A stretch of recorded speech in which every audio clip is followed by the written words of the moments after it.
This is Napalm XXX2 here with a video review for the new expansion of World of Warcraft, Warlords of Draenor. Which, I gotta say, I'm actually impressed with this because they did a pretty good job on it.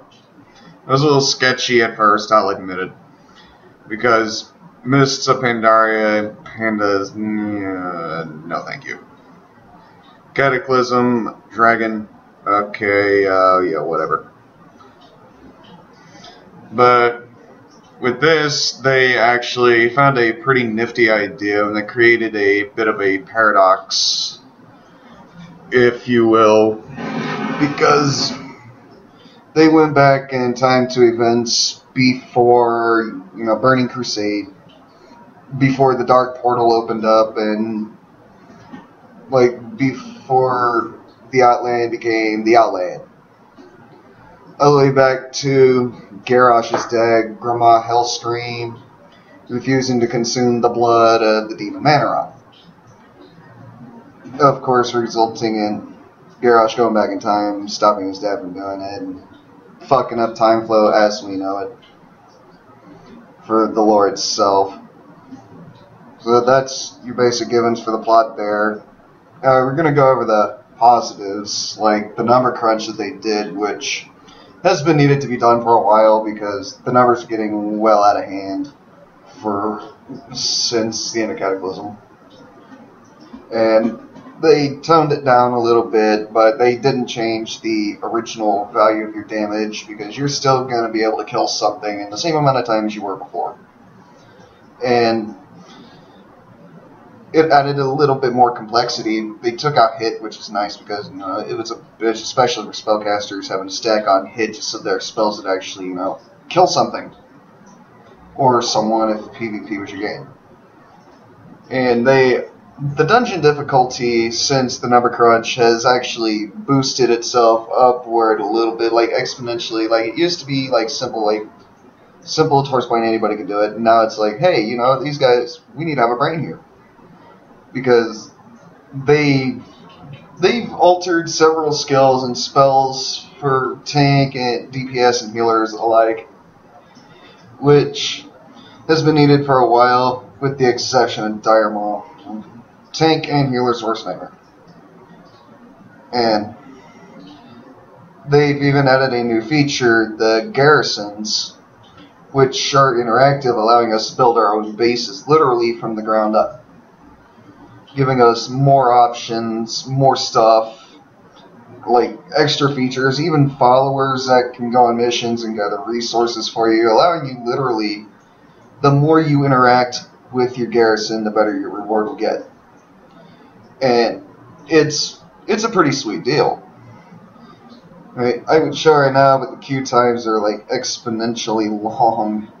I literally today waited 3 hours just to get into the game, because the servers are still a little bit small, and there's a lot of people flooding it because, hey, new expansion, it just came out a day ago. And it comes out quite nicely because, we've needed a good expansion, and we finally have it. And unfortunately, there are still some issues and a little slight few problems, some of the changes to the classes and attributes hasn't necessarily been favored to every class, like the Rogue, and to an extent the Death Knight, because Death Knights no longer have a couple of crucial skills which made them badasses in the first place, like Necrotic Strike. Healers, y'all got lucky. Necrotic Strike messed y'all up every single time, because it not only absorbed healing, but it slowed your cast times down, and Blizzard's oh man, we need to get that out of there. That was ridiculous. But the players are man, we missed that already. And Unholy Frenzy, it's kind of a niche kind of thing. It depended on how you really wanted to go. But that's Death Knights and a different topic for a different day. I mean, I could go on about Death Knights for a while. I played one for 2 years now. And I got decent at it, but decided I want to try something new, expansion, because the expansion, it turned the game into a different animal altogether.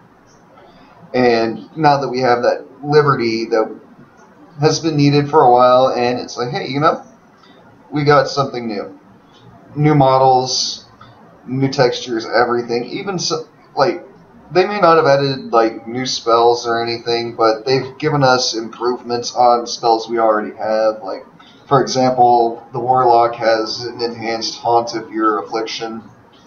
Don't know about Demology or Destruction. I don't play either of those. Like, but that's just me. That's also another day.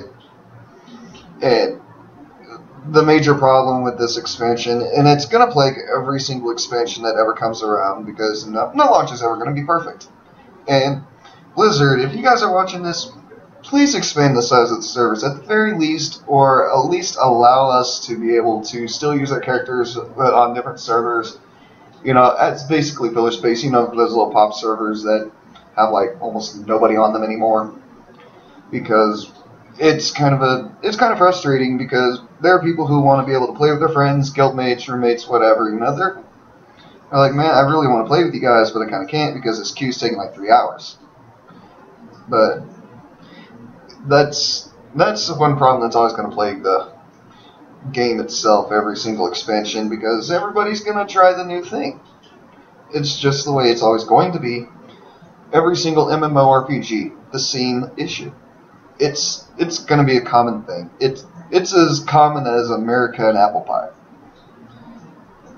However, now that I've got the cons out of the way, as well as the pros, and I can give my final verdict for this game, I mean, it's a good expansion, which is actually a nice thing for once, that it's actually been agreeable to the population.